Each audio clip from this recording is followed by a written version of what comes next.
but mina ngisibona ngesidingo sokukhipha umthetho ngoba after ekhishiwe i-Richards Bay bisizenzela bese ngazathi ile game ebabebuya kuyona ye-Pirates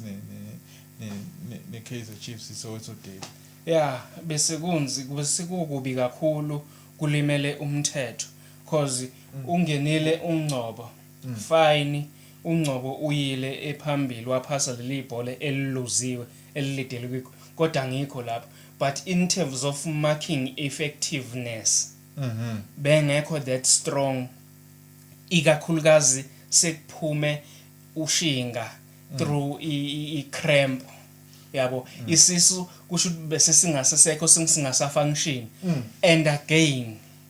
vele by ayizange yehle ipace waqonda amadoda A2 edefense walithi ibhola el3 wangena phakathi kwa wadlalisa lo uDa Silva Da Silva lafike lamosheka kuye ibhola yabo uphaseliwe second time ebese phaselwa okwesibili lapho rather ukuthi ngilibambe ngithene alibuyisele kulomuntu omphaselile ufuna ukudribula lama defense nani amakile cishe kube i-goal kick. Yeah, so yini bebengayenza ngcono iKaizer Chiefs la coming from